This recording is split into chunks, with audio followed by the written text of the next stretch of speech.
എല്ലാവർക്കും Beena's world of ടേസ്റ്റിൻ്റെ പുതിയ വീഡിയോയിലേക്ക് സ്വാഗതം. ഇന്ന് നമ്മളിവിടെ ഉണ്ടാക്കുന്നത് കർക്കിടക സ്പെഷ്യലായിട്ട് ഒരു ഔഷധ കഞ്ഞിയാണ്. ആ ഔഷധ കഞ്ഞിക്ക് വേണ്ടിയിട്ട് ഞാൻ ഒരു 100 ഗ്രാം നവര അരി, ഒരു 50 ഗ്രാം ഉണക്കലരി, ഒരു 50 ഗ്രാം സൂചി ഗോതമ്പ് ചെറുതായി പൊടിച്ചത്, പിന്നെ ഒരു 15 ഗ്രാം ഉലുവ, 50 ഗ്രാം ചെറുപയർ, 15 ഗ്രാം ആശാളി, പിന്നെ ഒരു 10 ഗ്രാം ജീരകം. ഇത്ര സാധനങ്ങൾ എടുത്തിട്ടുണ്ട്. അതിൽ ഞാൻ ഒരു 15 ml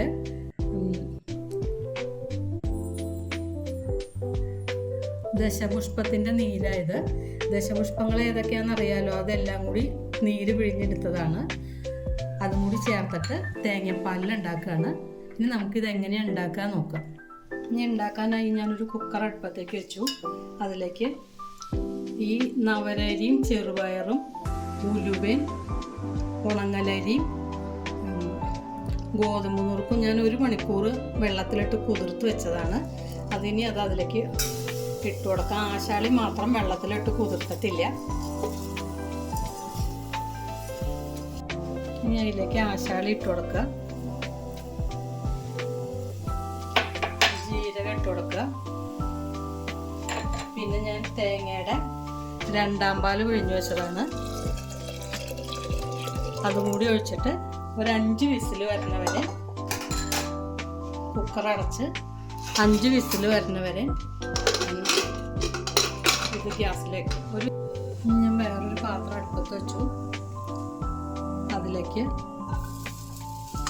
ഈ കഞ്ഞിയുടെ ഇത് മുഴുവൻ എടുക്കാനില്ല, അതാണ് ഞാൻ കുറച്ചെടുത്തത്. അതിലേക്ക് കുറച്ച് ഉപ്പിട്ട് കൊടുക്കുക. ഇന്ദുപ്പാണ് ഇട്ട് കൊടുക്കുക.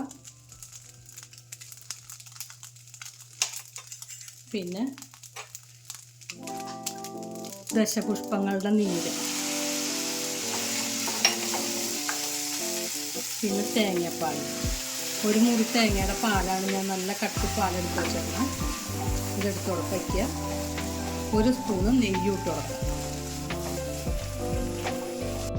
ഔഷധക്കഞ്ഞി റെഡിയായി. ഔഷധക്കഞ്ഞിയും 10 ഇല തോരനും, പിന്നെ ഒരു ചക്കലിശ്ശേരിയും, കടുമാങ്ങ. ഇന്നത്തെ അത് നല്ല സൂപ്പർ ഉച്ചഭക്ഷണമാണ് ഇന്നത്തെ. എല്ലാവരും വീഡിയോ കാണുക. ഇഷ്ടപ്പെട്ടാൽ ലൈക്ക് ചെയ്യുക. ആദ്യമായിട്ട് കാണുന്നവർ സബ്സ്ക്രൈബ് ചെയ്യുക. തൊട്ടടുത്ത ബെൽ ബട്ടൺ ഒന്ന് ക്ലിക്ക് ചെയ്യുക. ഞാനിടുന്ന വീഡിയോസ് പെട്ടെന്ന് കിട്ടുന്നതിനാണ്. ഇനി അടുത്ത വീഡിയോയിൽ കാണാം.